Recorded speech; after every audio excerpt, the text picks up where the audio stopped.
Let's unbox the Steam Deck. So I didn't actually realize this, but the shipping box that the Steam Deck comes in is literally just its box. It doesn't have like a design box or anything like that with a picture on it. It just has like the shipping label and stuff like that. So I took it out and I've got it right here. But yeah, this is everything that you get inside the Steam Deck box. You get this box with what I'm assuming is the charging cable, thanks to this portal style electric bolt here. It's got the Valve logo on it. I already cut the little tape here, so yep, this is just the charging cable. This is the one thing that people are criticizing about the charging cable, is that the cord for it does not come disconnected. But right here on this little flag insert they give you, it says very prominently, make sure you plug it in before you power it on. So I've got my extension cord right here. I'm gonna plug it in and just leave this ready to go. So yeah, the Steam Deck does come with a case, which is pretty cool. That's the extra mile that you're getting from Valve that literally no other handheld maker really seems to do. So that's awesome. It says your games are going places in this holographic font, but let's just open it up because I am extremely excited. Feels pretty premium. You've got the Steam Deck logo right here. I like that logo. You've also got this little thing. It reminds me of the strap that they put on duffel bags now, where you can put it where you have like a carry-on bag and you have the handle up. You can kind of just like slide it in here. I think it's honestly too small, but that's sort of what it reminds me of. I don't really know what the purpose of it is. Maybe you put the charger in here when you wrap it up or something. But yeah, it's got a little handle. It also has a handle on top, and ooh, the case is sealed. There's a little tag here with the Valve logo on it. There's gonna be like a million comments like, you don't have to cut it, it unscrews or something. I tried to unscrew it, it doesn't unscrew. So yeah, I cut the seal. Let's open the Steam Deck. Got the nice double zipper here. Oh, I thought I had a C cam. I don't even have a C cam. I don't know why I'm opening it like that, but yeah, holy shit, it's real. This is the Steam Deck. There's a little pull tab here to get it out without touching the screen.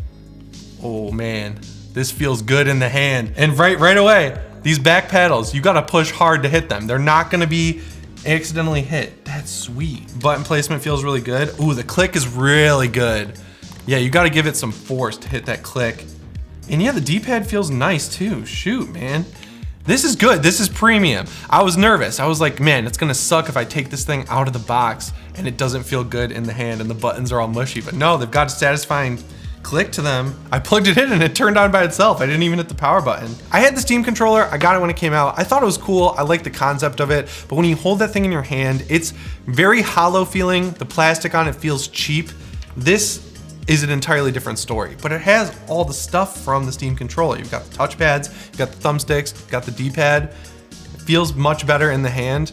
They've really upgraded their hardware game. All right, so it's booted up. I'm gonna log in. I'm gonna do it off camera so you don't see my Steam info. I can't show you it because you'd see my Wi-Fi password, but the touchscreen works really well. I did try holding the backspace button and it didn't do the thing like where you hold it and it goes like a quick backspace. I think they have fixed that in the first time software update, which I'm about to do. So this might be an update, it might be Steam OS. It's not very clear on what it's doing, but it's installing something. All right, so the first initial install is done. It rebooted the device, so now I'm just waiting for it to start up. That took about 5 minutes and it conveniently shows you your download speed while it's happening.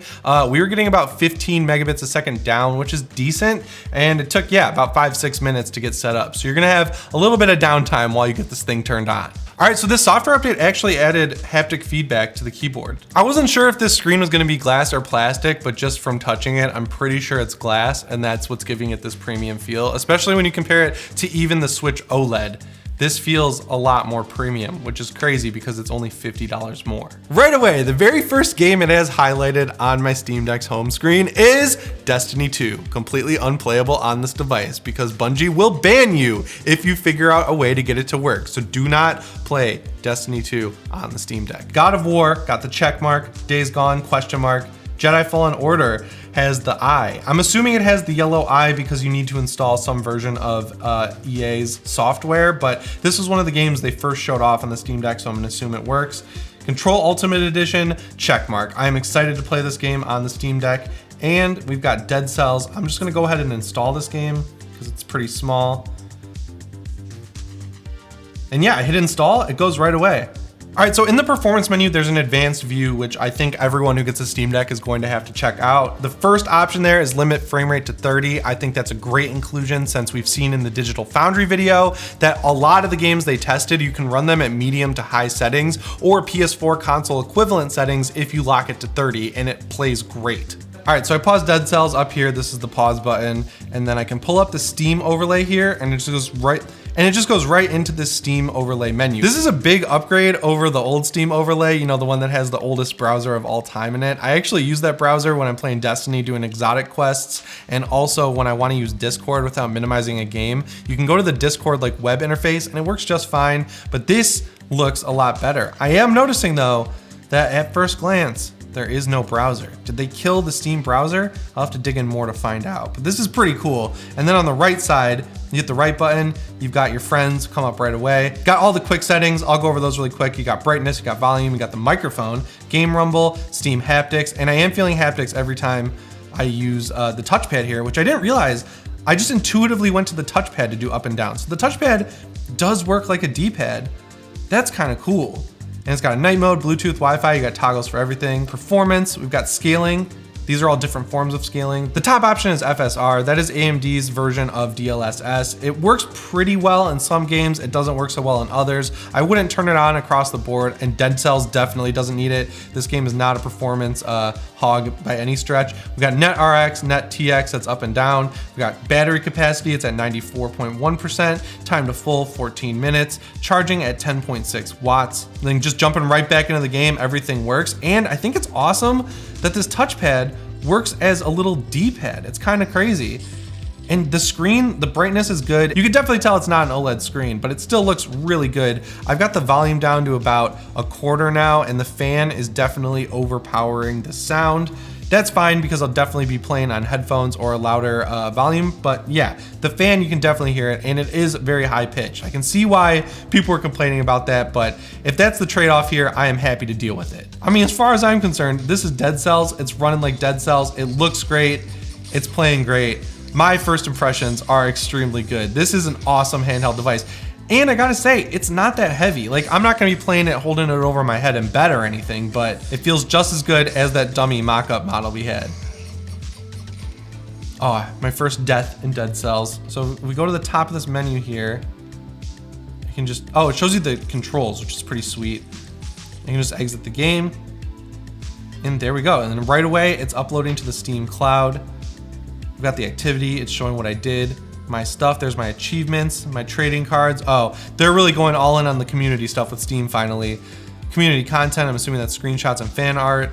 And yeah, you got game info. It shows Steam Deck verified. It shows you the description of the game, single player achievements, cloud saves, full controller support, Steam Workshop. You can go right to the store page. You can go to the discussions. Been spending a lot of time here with Dying Light 2, I'll tell you that. I love that the first thing you see when you go into the store is a great on deck section. The first game there is Stardew Valley. The Witcher 3 Wild Hunt. I will be playing that. And it's on sale for $8 right now. That's cool. I already own that game though. Risk of Rain 2, the Aperture Desk Job. I gotta grab that. That's the free experience that Valve made to launch with the Steam Deck. Right out of the box, it's working great, and I still haven't done the first time update after that first initial install.